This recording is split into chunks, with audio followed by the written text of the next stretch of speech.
तो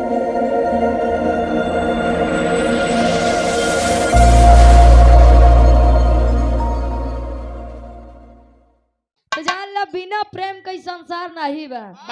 चाहे क्यों स्वार्थ से करे चाहे निस्वार्थ से करे, लेकिन बिना प्रेम के कत्तो कुछ नहीं बा। प्रेम पाक होना चाहिए।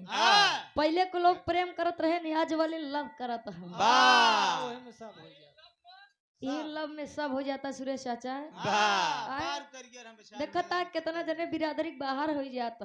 भतीजे पूरी शरीर भगवान भोलेनाथ कैलाश पर्वत पर नंदी बैल के बुलायन कहन पट्टे देवी गुस्साई गई हैं, तनिक इनके मृतलोक घुमाई दी। अब देखा पहले का मर्द कितना चलाक रहे, अब का मर्द कितना चलाक है। भगवान भोलेनाथ कलेन का पार्वती के बैठाए नंदी बैल पे आगे, अपना बैठे पाछे। अब आजकल के मन से दुका करत ही अपना बैठे इस मोटरसाइकिल पे आगे, मेहरारू चली गई पाछे। जब पाछे चली गई तो पीछे से हाय तो हो गई।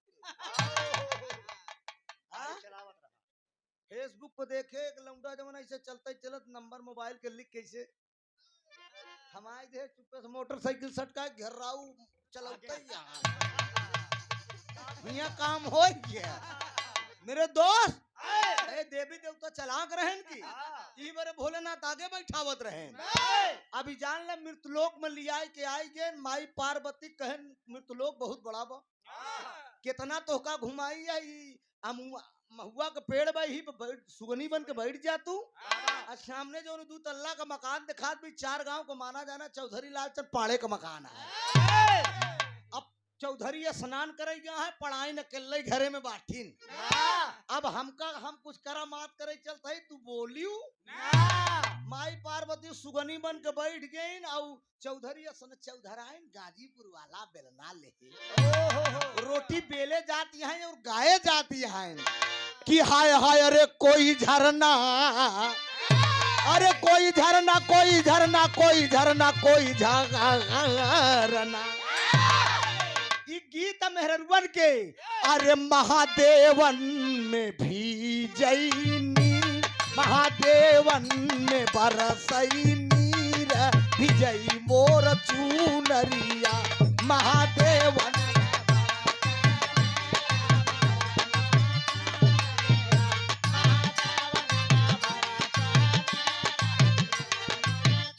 गाजीपुर वाला ननका बेलना ले चौधराइन बेलत यहाँ गावत यहाँ ए कोई झरना बतावाई महाराजा कुवनवा पे आई चले। कोई झरना बतावाई महाराजा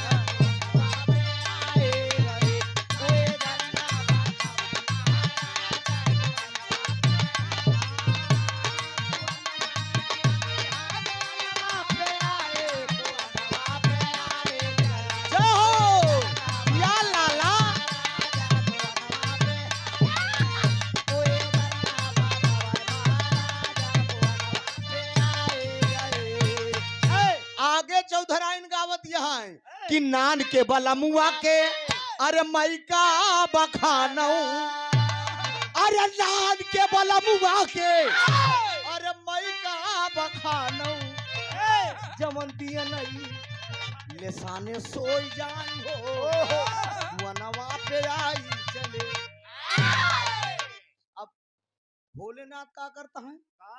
चौधरी वाला रूप बनाई, वो स्नान करेगा ओ पोखरा में नहाता है।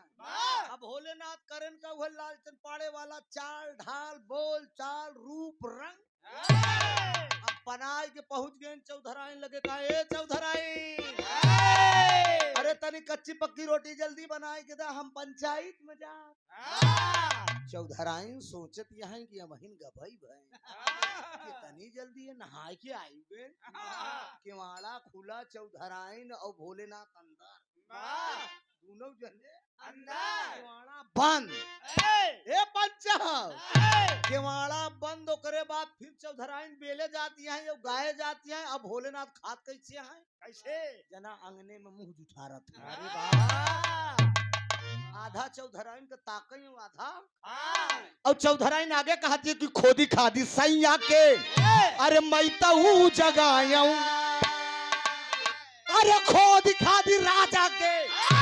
अरे मैं तो जगाऊं, मोरे फुफुनी अरे लुरियाई हो वनवा पे आई चले। अब भोलेनाथ खाता नहीं तने में कुछ देरी के बाद जवन असिला मन से धुरा लाल चंपाड़े आएगी, धोती कार के डारा पर डाए न उठाए के बाद जो आए कहन ए चौधराई ने अरे तनी कच्ची पक्की रोटी बनाई कि हमका जल्दी दे हम पंचायत में जा। चौधराइन घरे में से बोलती है कि जे के वहाँ खड़ा रहा अबे हमारे अपने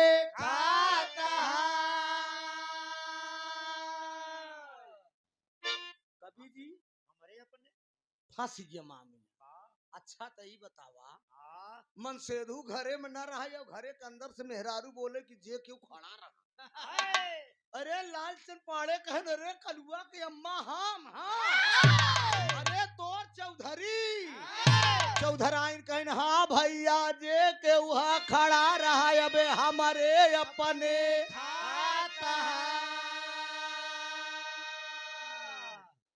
चौधरी सोचते हमारे अपने कौन सरवाया कहन हम तो अच्छा तो जंगला से जब झाके न तब भोलेनाथ और चौधराइन बतलात हैं अब बनाए जाते हैं धीरे धीरे वो खाए जाते हैं। वो लाल चंपाड़े कहन की लगा हमार सार आई दोनों भाई बहन बतलात हैं चार छठी रिश्तेदार मेरे बाबू बड़ा कीमती होते जैसे चुल घुसुरा आंगन बटोरन झक्कन खिसनुपुरा चुल घुसुरा का मतलब सार होत है। बहनियौरे अगर सार जाई बहनी की सास मिली तो पैर छुई कहीं अम्मा पालगी कहीं जा बेटवा तोहार दीदी अंदर है यहाँ तो जेकर बहन अंदर ओकर भाई सिकंदर आंगन बटोरन ये बहने होती मामी के अगर टना टन नहीं गया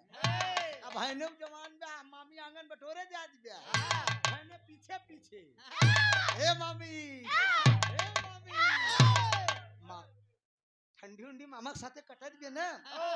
का बच्चा तू मजाक कर मेरे दोस्त ए गुला आंगन बटोर कहाँ तोहर ध्यान में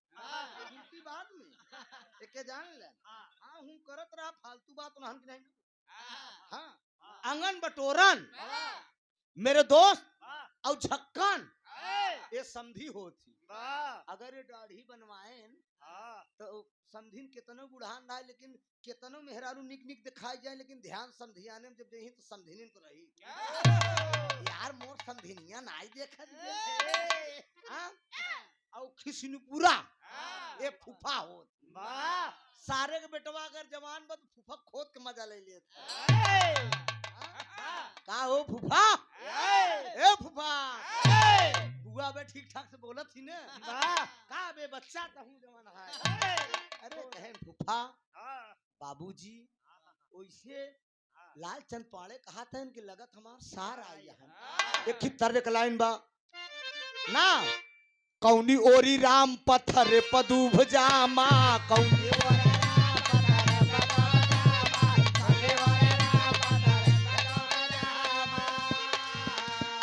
कौनी ओरी राम पत्थर पदूभ जामा हमका जनान आयन बच्चवा के मामा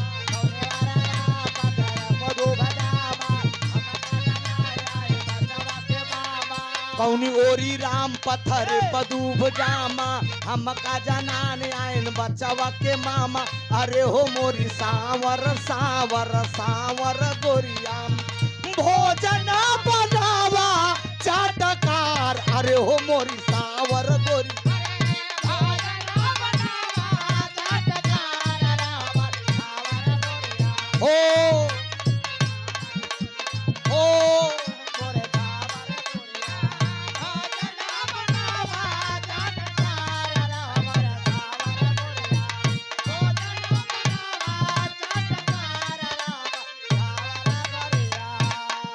हो कौनी ओरी राम पथरे पदूफ जामा हमका जनान आयन बचवा के मामा क्यों आउ इतने में लालचंद पाड़े सोचत हैं 2 घंटा जब बीत गए कि कैसा सार है ई भाई बहन बातें करही कि बतावा हमका पंचायत में जाए क्या है वही केवाड़ा का लगे लालचंद पाड़े पहुंच गए आ केवाड़ा धई के खोल दे और जब खोल दे तो लालचंद पाड़े भोलेनाथ से कहा कि आप कौन हो भोलेनाथ कहा कि पहले तू बतावा तू के है तो लालचंद पाड़े कहा हमार मेहरारू हमार घर तो भोलेनाथ कहा पहले से हम बैठा रहे कि तई और जब हम बैठा है तो हमार मेहरारू हमार घर हो चाहिए अब वही में झगड़ा हो गया तो गेहूं आया चौरा के राय नहीं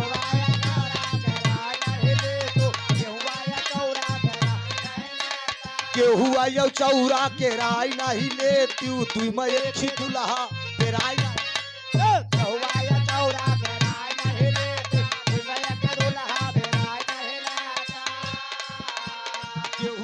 चौरा के राय नहीं लेती दुई में एक ही दुल्हा बेराय नहीं लेती अरे हो मोरी सावर सावर सावर गोरिया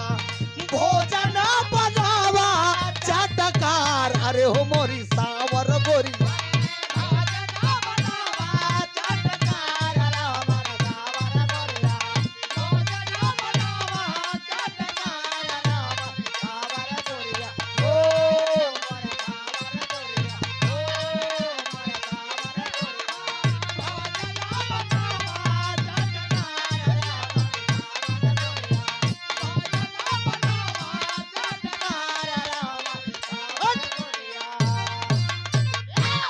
चौरा के राय नहीं ले तू दुई में एक दुल्हा में राय नहीं ले तू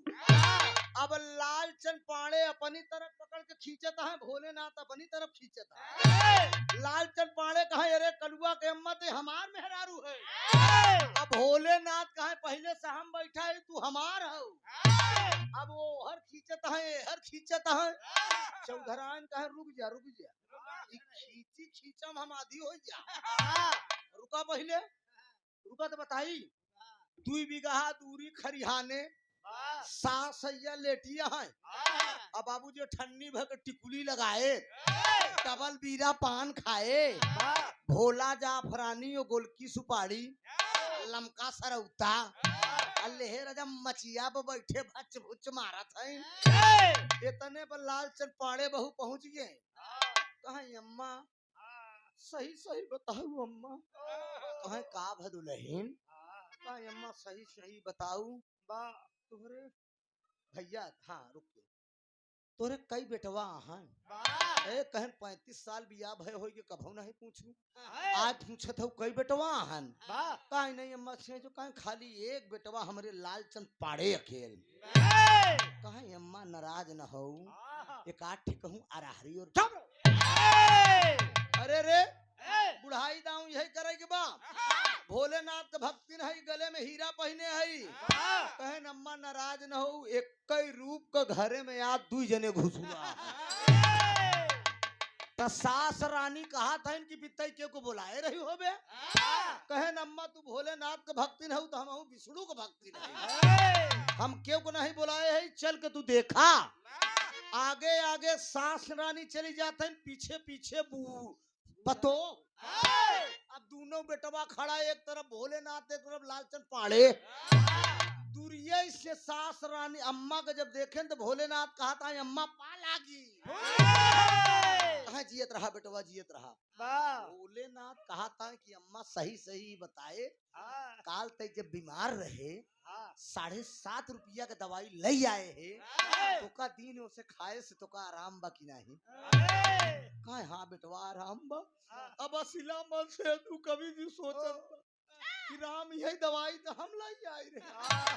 ये सरवा कहाँ से आए घुसुर कब जी आए कहाँ से पता है कबा असिला हम सब मेहनत हम करते ऐसा राज पहले से कब तक बैठी दवाई हम लाई आए माई के मेरे दोस्त सास रानी कहे ना में से न माना कहे भोलेनाथ कहे माई के दस मन में अब बड़ा बंगी महाराज लालचंद पाड़े बड़ा चक्कर में पड़ा है कि कहाँ गए आएंगे भगवान आए है हाँ? बीच में सास रानी कहा था इनकी हमें न मानब हमरे बेटवा के दहीने गोड़े के दहीने जंघा पे 1 रुपया लक्षण बात और जेकरे होई वही हमारा असली बेटवा ए सुने वाले पंचा भोलेनाथ पहिलन खोल के दिखावा था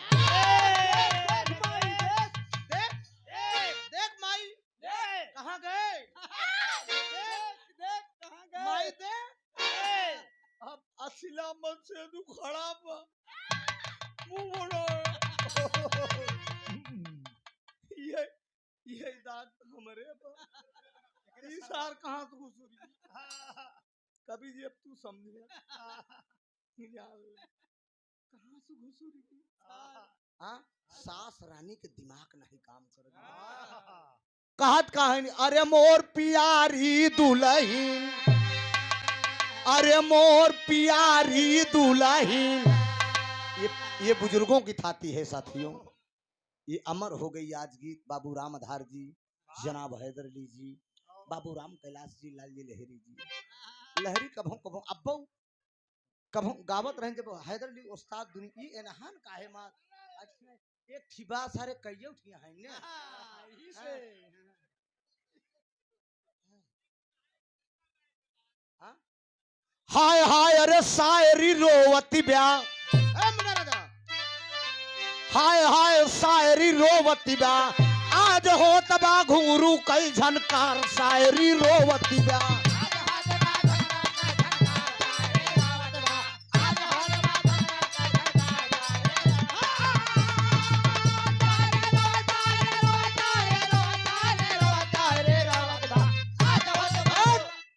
कवि जी अरे आज हो तबा घुंगरू कई झनकार शायरी रोवती ब्या मैं उस जमाने का कलाकार हूं जब यूट्यूब नहीं चल रहा था ऑडियो कैसेट मार्केट में बिकती थी मैं बिरहा में जितनी मुसीबत उठाया हूं शायद कोई इलाहाबाद का उभरता कलाकार उठाया हो मैं अपनी व्याथा अगर आप लोगों को बताने लोगों को तो आंख से आंसू आ जाएगा साथियों दिल्ली से गाना रिकॉर्ड करवाता था रिकॉर्ड करने के बाद उसके बाद डिग्गी में भर के ऑडियो कैसेट में बेचता था दुकान पे ले जा करके कैसेट बेचता था और लोगों से दुकानदार से ये नहीं बताता था कि मैं ही गायक हूँ वो दुनिया मैंने संघर्ष किया है तो आज हो तबा घुंगरू कई झनकार शायरी रोवती बा काका राम कैलाश लोट लोट के बिरहा खूब सुनाए अरे यही रहुआ पसियौआ सुनला अरे झूम झूम के गाए शायरी रोवती बा अरे कहाँ गए न मोरा है दर जोड़ीदा शायरी रोवती बा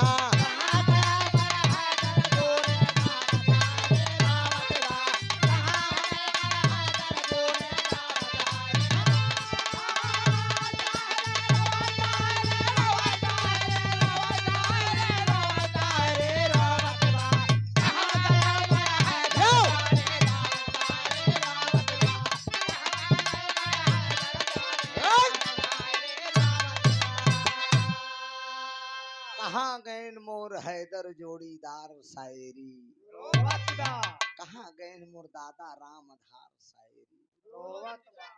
आज पहले तो जवाब देवा जात रहन जवाब लेवा जात रहन अब बुरा न लागे देख रुचि बिटिया तू अपने पर न लिहू अब जवन जवन लाली लगाए लगाए मंच पे बैठे कसम से कहा थे वो अपने मन के गई हम लोग केतना वजन चीज गाई चाल लौंडा जुट के लगी बाही बाएं सटाए के 500 थमही के सेल्फी ले ले सेल्फी के चक्कर में धाधा गाड़ी 10,000 में हम लोग झुर्रे रह जाई तो हम लोग का करी जैसे रोगिया भावो वैसे बैठ अब जब बिरहा में समय बिताए है तो लड़का कहाँ गए मोर बस भैया कहाँ गए मोर हैदर जोड़ीदार शायरी अरे मोर प्यारी दुल्हन अरे मोर प्यारी दुल्हन आपन चीना तू साजनावा प्यारी दुल्हन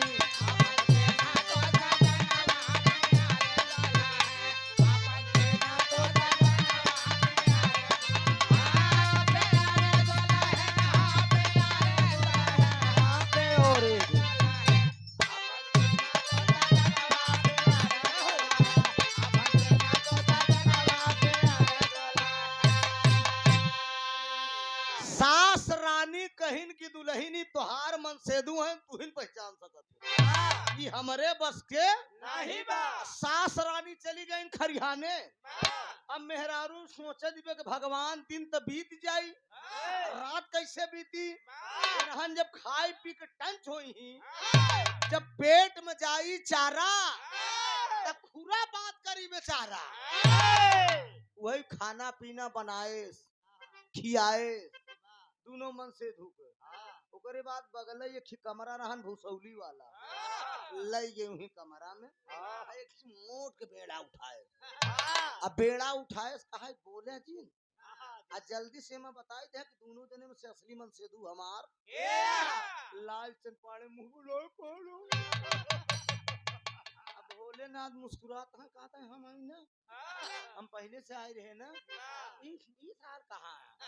फालतू टांगर जाए लालचंद पाड़े कहा हम अब भोलेनाथ कहा कहा ये सन्ना होई हम तो से जिया बहुराई देवी जाना था कि नहीं तर हफीज चच्चा वाली जिया बहुरा आई गई नदी कहा पनिया भरन कैसे जाऊं हो जिया बहुरा आई गई नदी हफीज चच्चा गावत रहे सास मोहे डांटई ननद गरियावई अब लहुरा देवरवा मुहार बिचकावई की जिया बहुरा आई गईली ननदी ये हमारे श्रीमान सुरेश यादव जी रानीगंज चिरकुट्टी रानीगंज रखी बिरहा की बड़ी बेहतरीन गायिका ज्योति यादव जी के साथ आप कोरस करते हैं और बिरहा धरोहर आपका यूट्यूब चैनल है मोनेटाइज हो गया है ना माल आ रहा है ना ठीक अरे बस 2-4 दिन में आवे वाला यार 24 से 28 भरे में आ जात माल हम पता बा आवत हमरो चैनलवा से ना तो 21 से 26 तक आवत तो हाँ ठीक हाँ तो 2-4 दिन में फाट परी घबराया जिन बड़ी बढ़िया तनख्वाह बा ऐसे करते करते अकाउंट में घस दिना आवत है 101 रुपए का आशीर्वाद अरे ठीक बहुत बहुत वंदन है अभिनंदन है भाई को तरफ से हमरे स्वर्गीय ननकू बाबूजी के आप नाती सुनील कन्नौजिया जी आपके तरफ से 51 रुपया दातार सुखी रखकर सब भैया लोग सुखी रहे एक स्वर्गीय हफीज चंचल गावत रहे जिया बहु देव आप तो देना जिया बहुरा आई गई नदी कहा पनिया भराना कैसे जाओ जिया बहुरा आई गई हेलो आकाश अरे भोजन करे कि नहीं मोर भैया हरे आ रुचि बिटिया खायू कि नहीं बिटिया मार खाए कि नहीं आ ए आवा आवा डगरू आवा बोली दी नहीं बोली दी भगवान करे तू ऐसे हो जाता तब आवत जा तनी निक नाई लागता बाबू हरे मंच पे बैठा रहा था कलाकार अगल सही कहते गलत आको सब कर आए बा आवे ने सब हां अगला कलाकार बैठा रहा था बाबूजी तनिक अच्छा लागा था बिटिया आवा आवा इतना नाई जड़ाई गई हो आवा आ बिटिया या बड़ी बार जाई दई देबे ओढ़ ले आओ आकाश बाबू आ जा मुन्ना आवा आमो भैया रे आवा आवा राजा इतना दुलार के केहू इलाहाबाद बोलाई न मोर भैया रे कहू सीधे कहीं ए आ जाओ नहीं मैं तीर मार खान कर दूंगा हाँ सास मोहे डांटई ननद गरियावई लहुरा देवरवा मुहार बिचकावई की जिया बहुरा आई गईली नदी यही बुढ़ावा का रथा काऊ हो की जिया बहुरा आई गईली नदी बुढ़ावा का रथा काऊ हो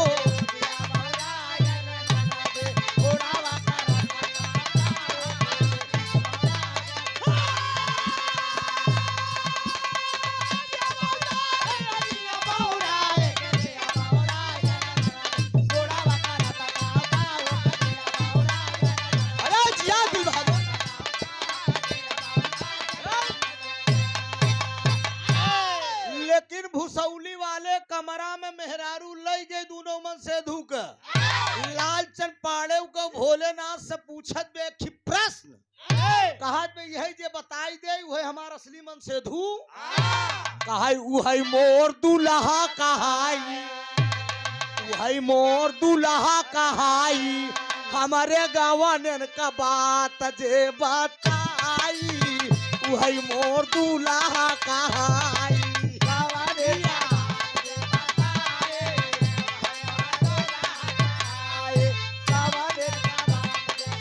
जय हो जय हो आवा लिया जाओ बिटियों के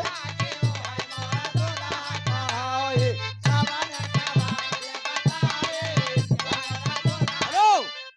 हमारे आकाश हमारे गवने का बात ये बताई यानी कौने दिन हमार बियाह भरहन कौने दिन हमार सुहाग रात भई रही अच्छा ही बतावा सुरेश बाबू हाँ थोड़ा समझा कर हमार बियादरी हमें बहुत जाए दे अनदेखा कह दे अरे इबे तब ले खलेस बन गए होते का बताइए इसी बात तो रोना है साला आओ सब बिया भा बना अबे नहीं अरे तब आओ बिया हम बिरहा गाओ बिटिया एक सट्टा मिल गया मास्टर साहब को बिया हम दोनों जने आओ ए बाबूजी के का पता होई कि कौने दिन हमार बियाह बा कौने दिन हमार सुहाग रात भई लेकिन असिला मन सेधु को नंबर पहले लग गया पूछत बे कि वही मोर दुल्हा कहाई हमारे गवन का बात जे बताई वही मोर दुल्हा कहाई कौने दिन हमार बियाह भरा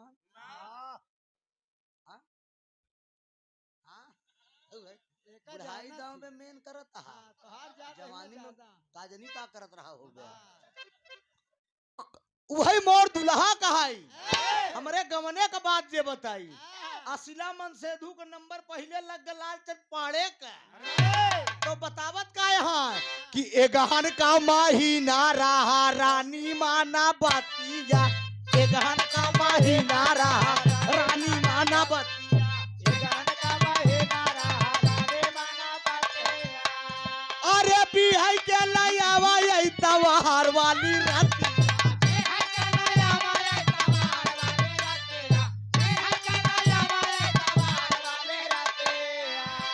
वही मोर दुल्हा कहाई वही चौधराइन दिहली न नहिया आई वही मोर दुल्हा कहाई चौधराइन मना कह दी अब देखा जरा पंचो गौर कर असिला मन से लालचंद पाड़े बतावत है कि गहन का महीना रहन रानी माना बतिया बिहई के लैयावा या तवार वाली रतिया कहा या तवार का रात में हमार तो सुहाग रात रही है गहन का महीना रहा मेहरारू बिगड़ ये गहन में कहा हमार बिया भरा बोली थी तवार के दिन हमार सुहाग रात भई रही अब लौट सोचे थे इनकी बतावा हम का सारे पता है बतावा यार हमसे गड़बड़ाई की का तारीख है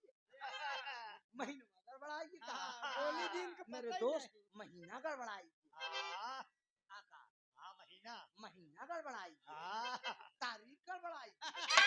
मेरे बाबूजी भोलेनाथ बगल में खड़ा है हम बताई हाँ हाँ बतावा भोलेनाथ का बतावत है ही लाइन में मुन्ना राजा कहे फागुन का महीना रहा रानी माना बती फागुन का महीना रहा रानी माना बतियो फागुन का महीना रहा रानी माना बती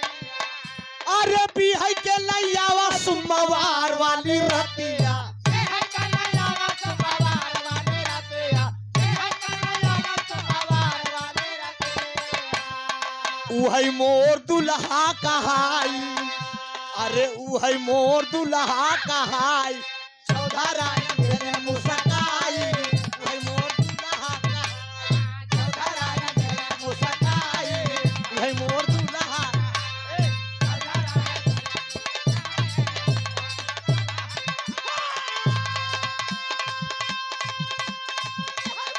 बोला दुल्हा के उहई मोर दुल्हा कहाई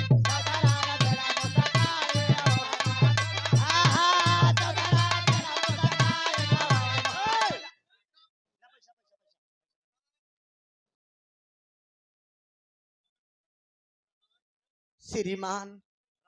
गौरा प्रतापगढ़ से बारे प्रतापगढ़ वाले प्रतापगढ़ सुल्तानपुर वाले बड़ा महान है। ए बाबूजी एक कलाकार का भगवान ही है, क्यों हो चाहे न हो लेकिन हमार है। 51 रुपया दातार सुखी रखे, सब भैया लोग सुखी रहे। बड़का भैया बोला श्री राधे राधे जय कृष्ण। ए बाबूजी धन निरंकार की। ए भैया फागुन का महीना रहा, रानी मई भोलेनाथ कहता है, असिला मन सेधु बगल ही खड़ा बमू बोला है, पैजामा का नेऊ रस मुंह बनाए खड़ा बा भाई। ओकर प्रश्न गड़बड़ाई क्या है? भोलेनाथ कहता है फागुन का महीना रहा, रानी माना बतिया, अब बिहाई के लई आवा सोमवार वाली रतिया। सोमवार का दिन रहा, 12 बजे रात, फागुन का महीना रहा, खटिया का पाटी की चौधरा टेरियो पर अरे मोर करेगा तू ही ना आया, तू ही ना आया। भोलेनाथ कलाई पकड़न कहन चला। अच्छा तो मन सेधु केतनो घेराऊ रहा है, अरे वाह केतनो कमजोर रहा है, लेकिन होबे के बा यार। केहू के मन सेधु के सामने केहू मेहरारू के लगे किया जाबे हां हां सोचा मेरे दोस्त बाबूजी क्षमा कह दे अगर बात गलत होई तो। दुनिया में पैसा कौड़ी धन दौलत सब कुछ दे देबे, लेकिन एक दिन बारे अगर केहू जने मेहरारू मांग लेबे तो केहू दे ही ना। मात्र एक दिन बारे अगर कह दे कि डब्लू भेज दे डब्लू तो कहीं हो पे उससे कोनो मानम खासर है। मेरे दोस्त बाबूजी अब भोलेनाथ जब लिया के चले ना तो वही भूसौली वाले कमरा में लाल एक मिनट बाबू आवाज नहीं, लालचंद गाना भी करूँ बताइए, ध्यान दे आप सब। लालचंद पाड़े भोलेनाथ में देह पट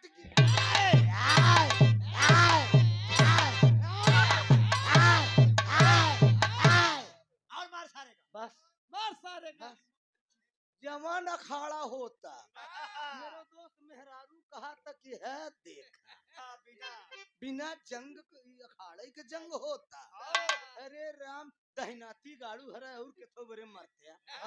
मेहरारू बरे मरत है। फैसला नहीं हो पाए। फिर मेरे दोस्त खरियाने गए, चौधराइन फिर खरियाने गए, अठन्नी भग टिकुली लगाए, डबल बीरा पान खाए, एकदम मछिया पे आइया बैठी है। जब बैठी कहीं का भदू रहनी कहे नम्मा फैसला कैली लेकिन मनते नहीं। कहे दुल्हन अब का करी? कहें चली जा तू 5 गांव से 5 बियादरी में पांठी चौधरी बुला लियो तू। अब चल दी अय्या कन्नौजिया साहब खिया, दुबे साहब खिया, खान साहब खिया, ठाकुर साहेब खिया, 4 चौधरी लगे गए, 4 चौधरी लगे गए। कहन बड़काऊ हो ए बड़काऊ दुनिया में जिंदगी में हमारे एक बेटवा लेकिन एक ही रूप के घरे में घुसुआ है 2 बेटवा। 4 चौधरी मना कह देन कहन तोर घर के खिलौना रे। अरे वाह अरे केहू के नारी चक्रोट चकनाली के मैटर अटका हो, केहू के बिटिया पतो छूटत हो, पैसा कौड़ी दे के सुल्ला सुपाटा करा के छोड़वा दे, फैसला कह दे भाग यहाँ से। एक चौधरी बचा है मेरे दोस्त, ए पंचा एक चौधरी हमार बियादरी, वाह बियादरी हमार बियादरी देखा हमार बियादरी इतना तेज है अगर तनिक लगाई ले तो लोन पे हेलीकॉप्टरों खरीद ले। बुराई नहीं करते हमारे बियादरी में गुण बा। मेरे दोस्त अब जान ले एक चौधरी जेकर नाम है जग्गू। भगवान का देख मात्र केवल तनिक ऐसे रहा तनिक हल्का से। अभी पढ़ाइन काकी जग्गू लगे पहुंची वाह ए मोर भैया सब मुठ भाई चरावत हैं और कान्हे पे लाठी धरे हैं चनैनी चूड़ी गावत हैं कैसे गावत हैं कहता है कतर कतर कौआ बोले कतर कतर कौआ बोले कतर राम जी का बगिया सीता के फूला कतर कतर कौआ बोले कतर राम जी का बगिया सीता के फूला तोर ने मुआ पठावे ससुरा अरे तोर ने मुआ पठावे ससुरा रे भाई ले पिया रो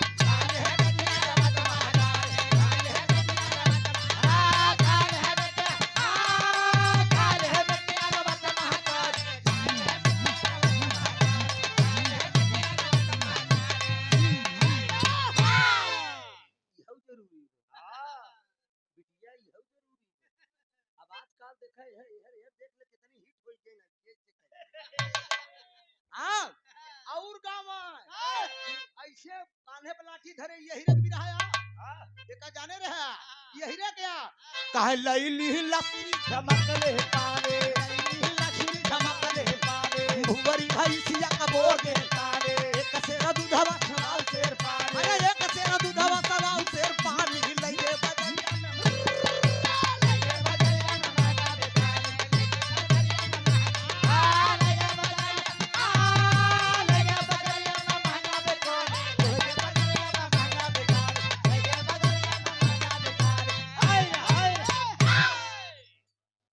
क्यों न पाई रसीला पेंट हेरत रहा हेरा नकल होई बराबरी कैसी सो होई लेकिन ऐसे ना हो एशियन पेंट है एशियन आकाश तू समझे हां एशियन अमित और सुनील गाना पर खुश हुई सोनू अनिल 51 रुपया यह देखा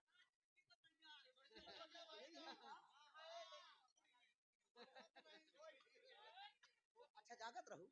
ठीक ठीक ए तो सबसे ज्यादा लेके आई है देर आए लेकिन 250 सरकार ने बाबूजी के छोटी वाली बहू ना गड़बड़ात नहीं यार नहीं हम कहे दूसर कुछ 101 रुपया का पुरस्कार दातार सुखी रखे सब भैया लोग सुखी रहा बड़का भाई बाबू राम कैलाश से लाएंगे कैसे गावे कहे माघ बीता पूस बीता बीताएगा माघ बीता पूस बीता बीताएगा लगता ही फागुन पिया लइया सोई कता मोरे लगे सोई खाली लाहुरी ना नदिया रे लाहुरी ना नदिया बोला तो बोला नाही भैया आएगा ना पानी के बाहर पूरा भैया बाबा अरे बाहर पूरा भैया बाबा आया हीरा का पुतवा हीरा का पुतवा का डब्बा खोला हीरा का पुतवा का डब्बा हीरा का पुतवा हीरा का पुतवा का डब्बा छिन रात बा हाय अब ही जमन फटिया के हम कहा था ये हीरा के पुतवा गजब छल रात में तो कहा था हीरा के पुतवा गजब छिन रात बा कहा करबे बच्चा इनके वंश में लिखा बा हां इनके वंश में लिख के भगवान कन्हैया 16108 में रास रचाए तक्का धिन्ना बच्चा पे ज्यादा विचार न कर अहिरे का मुकाबला न कर पाऊ बे एह माने में समझा लहरी का गावत रहे ओ का गाव लहरी कहे पिपर के पाता बारा गादावे के तो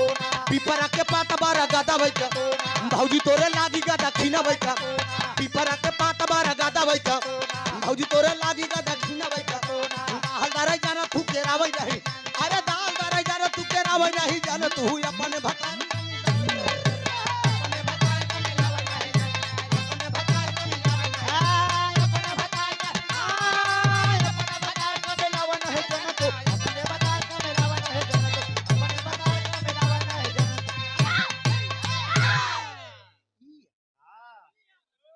धोबिया लगाई दे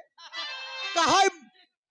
मोट मोट को चबा पोवाई उबरे थी कहा मोट को चबा पोवाई उबरे थी चले होई ककरा के घा हाय हाय चले होई ककरा के घा हाय हाय चले होई ककरा के घा हाय हाय चले होई ककरा के घा हाय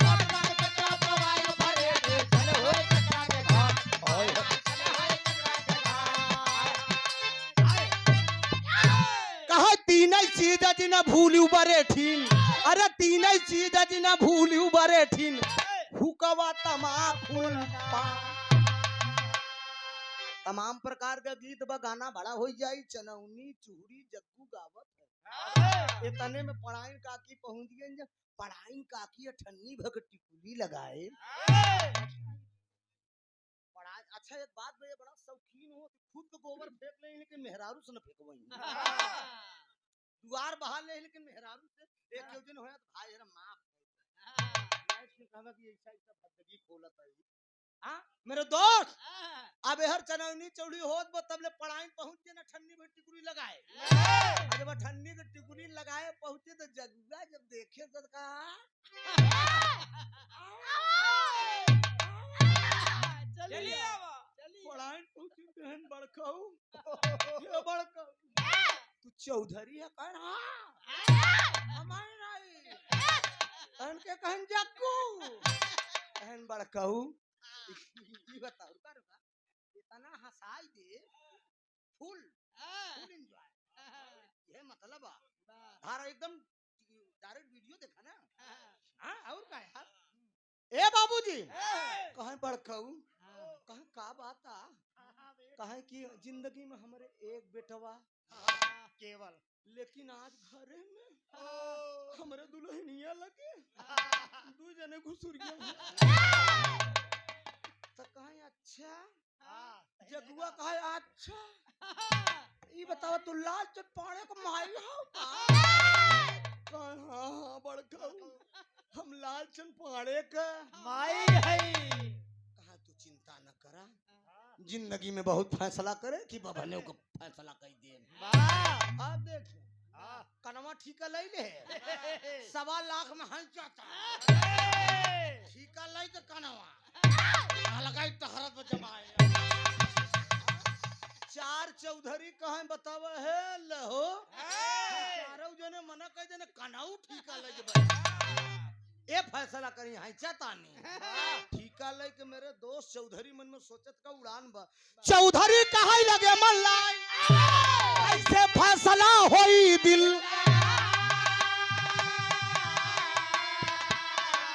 अरे बलम से हंस के बतिया कहां चौधरी कहां आई गई मुड़वा पर आप फतिया बलम से हंस के बतिया कहां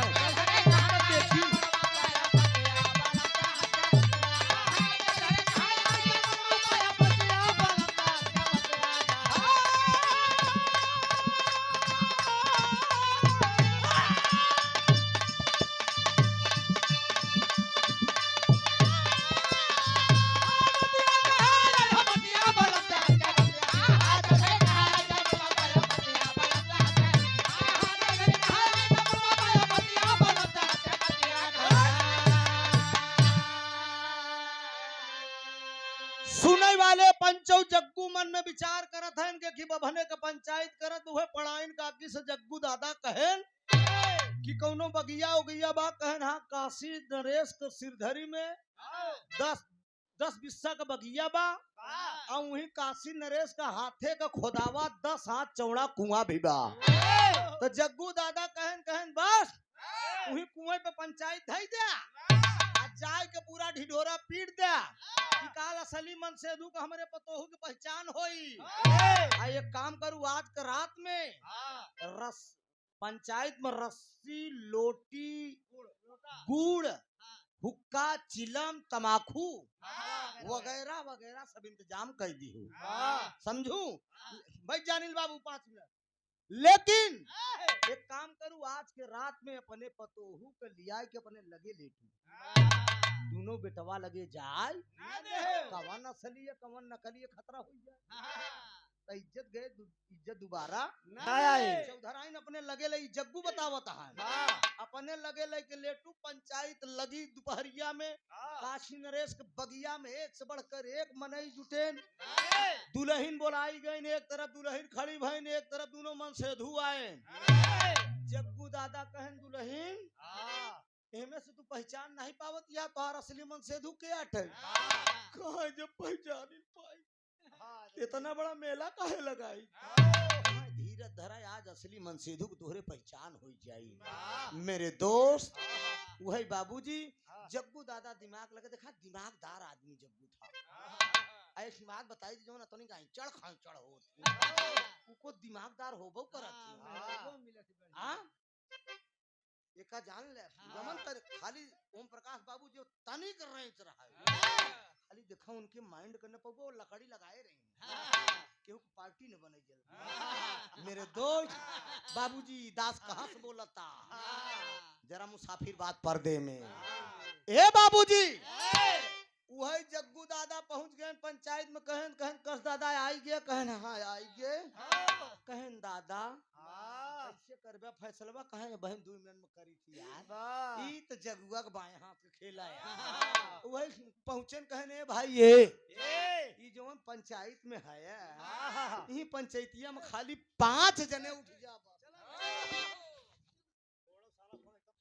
तो हैं लोग के कहा था यार ए अरे चलबे की बड़का पंचायत करे में हुआ अब बैठा वही हाल हाँ बात हुआ पंचायत के है और हिया 5 जने जाके ना उपारी पड़ गया समझिया ई खाली जग्गू दादा का कह सकत थी समझिया मेरे दोस्त 5 जने के लई के पीछे जगुआ और जब जग्गू दादा लई गए तो कहन का करेगी कहन सुना ई गौर करा आप सब ध्यान दे एकदम करीब है भी रहा जग्गू 5 चौधरी से बजाया ना आराम से बिल्कुल ना बजाया जग्गू दादा कहा सुना जवन 10 हाथ चौड़ा कुआं बा एक तरफ मेहरारू खड़ी कई दे एक तरफ मन से धो आई है चल के पंचायत में कहा कि मेहरारू का हाथ जे पकड़ ली गौर करा आप जे जमन दुल्हनी का हाथ 10 हाथ चौड़ा कुआं पैसे धई दे हाथ पे हाथ वो असली पंचायत में कहा जीवा आ एका जानत रहा 5 जने की जमन ना पकड़ी पाई वो असली अरे जितना चौधरी रहन कन 12 जग्गू बा 12 जग्गू गजब तोहार फरमाइश बे यही रे के दिमाग समझा ई बरे कबो आप तई नाराज न होया हम अपने बियादरी की बात बताई दे थे आप लोग के 70 बाभन 30 फकीर सबसे उत्तम एक हीर जब ले 70 बाभन खियो गया 30 फकीर खियो गया बोला कि हम अकेले खियाई देबे उतना फल पाई जाबे खाली नेवता दे जब खाली रही सट्टा से चला जाई खाई के चला जाई जोन समझा दान न छिना दई दे समझा कभी जी एक आध दिन तू भोजन करवावा समझा डब्लू भैया आकाश बाबू ए इधर देखो यार कब न्योता देता 70 बाभन 30 फकीर सबसे उत्तम एक ही अरे ना हमें खियावा रुचि खियाई दो ना होता ही रे हां उतना नहीं फल पाऊबे मेरे बाबू लेकिन खिया के दान दक्षिणा दे के पैर छू लेवा करा करा आशीर्वाद दे दियो बिटिया ए मेरे दोस्त अब जवान आई फैसला कह देहन जग्गू अब दोनों मन से दू खड़ा भोलेनाथ खड़ा जग्गू दादा खड़ा एक तरफ दुल्हन खड़ी कही देहन कहन ले हाथ फैलावा अब असिला मन से दू के नंबर पहले लग लाल चपाड़े के दुल्हन चौधराइन हाथ फैलाइन डे जग्गू दादा कितना फैलाए डे 7 हाथ कुआं खाले 7 हाथ कुआं खाले गाया जब खाली हो गया 2 लौंडा पहुंचे तोहरी सब की नहीं भाई के हाथ ऐठिन भाई के केहुनिया है कैंसर ने मेहरारू ले आई है ले जाके जग्गुआ के सोड़ी में बांध देन ओकर बाद जग्गुआ कहा इंडिया टॉप मेहरारू को जात सारे मरता हैं सेते में चौधराइन का गोर गोर गाल जब देखई मने मोकरे 162 करे तो का करे मजबूर बा मेहरारू दूसरे कब्जाम बा मेरे दोस्त अब यह समय कह नहीं सकता कि हमारी पंचायत का फैसला सरमान होता बाबूजी भोलेनाथ कहे का करेगी वो कहें बस हाथ पकड़ा ले जा मेहरारू तो भोलेनाथ कहें तो बाएं हाथ के खेल वो तनिक फैले ही हम देखे कट्ठा ठेल दे अब चौधराइन हाथ फैलाइन 1.5 हाथ अब भोलेनाथ का करता है 8.5 हाथ ठेल दे जब अकेले ठेल दे तो जग्गू कहता है ए पंचौए फैसला हो गया कहा का भदादा कहा जवन हाथ फैला ऐसे कि जमन पकड़े थे एके पहले 10-20 फेंक मारा। भोलेनाथ काहे बेरे मरबे तू ही लोग तो कहे हाथ पकड़े बेरे पकड़ ली कहे नहीं मायावी कि जब हाथ फैला सकत है तो ई जंघा पर दागो बना सकत ई 7.5 रुपया का दवाई बता सकत ई रूपो बदल सकत है ई सुहाग रातों गिना सकत है समझे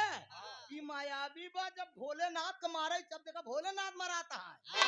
भोलेनाथ का जब मारे के चक्कर में लौटे टूटे ना माई पार्वती सुगनी बनी डारी पे बैठी है झम रहना कूद के चमचमा साड़ी में एकदम ऐसे करना चली आवत है और जब चली आवत है जगुआ जब देखे तो नहीं मेरा अरे धन्य तेरी हीरे की मायू को नहीं छोड़ता वो जाला जगुआ करत का बे का सुरेश रुचि जगुआ जब माई पार्वती के देखे तो का चली आओ तेरी हीरे की हां माई पार्वती पहुंचिन कहीं जिन मारा कहे काहे न मारी कहन के तू हऊ के कहे न माता पार्वती है कहे कवन पार्वती कहे कैलाश पर्वत पे जग्गू कहे जब तू पार्वती हऊ तो जवन ही मरा सके हमारे बौराहू है जग्गू कहा रुक जा पंचा अरे ये माता पार्वती भोलेनाथ आई यहाँ वही जब माई पार्वती भोलेनाथ के लगे पहुंचे भोलेनाथ हाय हाय मुन्ना राजा अरे मोरी भी रही गुजरिया ये लाल लहरी उस्ताद का लहरा है मुन्ना राजा हाय हाय अरे मोरी भी रही गुजरिया कहा ताकत निभारी के नजरिया अरे मोरी भी रही गुजरिया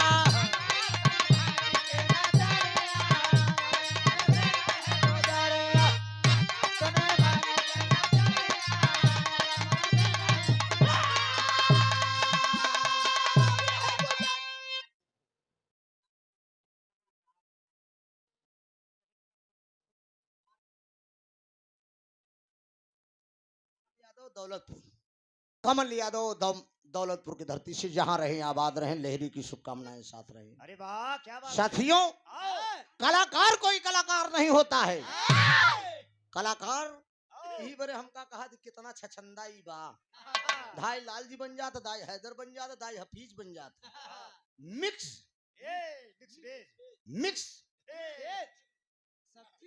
एकदम मिक्स रखो समझ रहे हो जहाँ जहाँ जैसा तहाँ तैसा ना बूझे तो मर्द कैसा आज यूट्यूब लगा है सन 2001 19 सितंबर आज भी मुझे याद है मेरी जिंदगी का सबसे बड़ा मंच था इलाहाबाद जाट टाउन प्रयागराज में हमारा विजय लाल यादव जी का प्रोग्राम हुआ था विजय लाल इलाहाबाद का भाषा बोलते रहे हम पूर्वांचल का बोलते रहे सन 2001 में अब 2000 हमार शादी मेरे शादी के साल बाद जानना पहला बेटा मेरा पैदा हुआ था दीपू यादव धनतेरस के दिन बहुत बहुत प्रणाम आशीर्वाद की परीक्षा है सुभाष यादव मुन्ना राजा उसी पर है ना सुभाष यादव बीडीसी दौलतपुर के धरती से जहां रहे आबाद रहे टीएन की शुभकामनाएं साथ रहे साथियों तोहरे सहारे बाटे जीवन के नवरिया आज मोरे जल में फंसी बा नवरिया की अरे मोरी भी रही गुजरिया ताकत निभारी के नजरिया अरे मोरी भी रही गुजरिया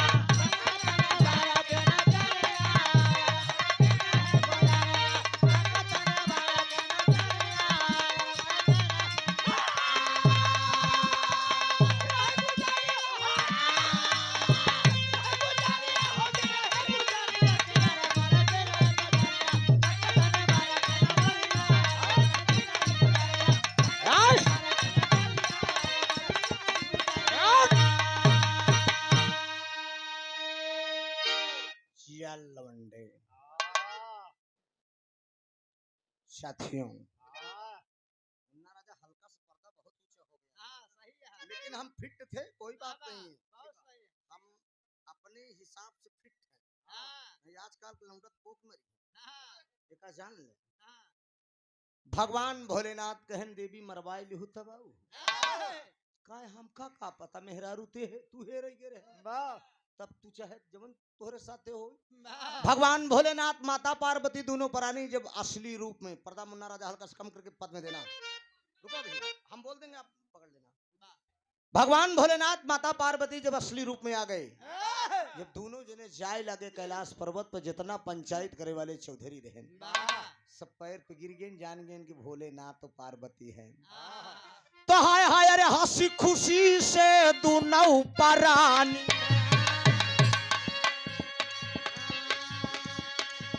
हाय हाय हंसी खुशी से दोनों प्राणी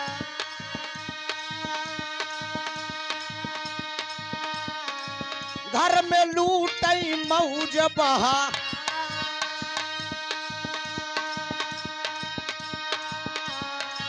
तई के बर भोला चली भैले,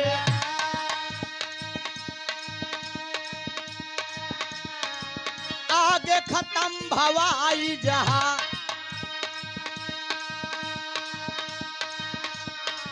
दुल्हन का दुल्हा मिल गईले,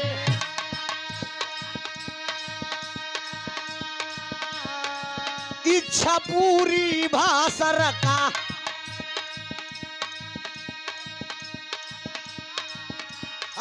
स्वामी गीतानंद जी कही गए, स्वामी गीतानंद जी कही गए, बाहर तो राम राधा, स्वामी गीतानंद जी कही गए, बाहर यादो राम राधा। हम अकेले खेई दे बार का हमार भी रहवे लंबा लंबा बिटिया रहा था, जानू रुचि आधा घंटा कहबे नहीं करे, ना ना ना हमारे साथ जब बिरहा हो खूब आराम करवाओ, खूब आराम से सोई रहे का दू नींद ता फिर उठे तब गाए। बड़ा बड़ा भाई दादा राम आधार है कि नहीं, हम पुरानी हराई भानी दिया पर बाबूजी वरदान देकर भगवान भोलेनाथ माता पार्वती कैलाश पर्वत पर जाने लगे। लालचंद पाड़े का पढ़ाइन मिल गई, भोलेनाथ का पार्वती मिल गई। गाना यहीं से खत्म बा। गाने का शीर्षक है साथियों एक दुल्हन दुई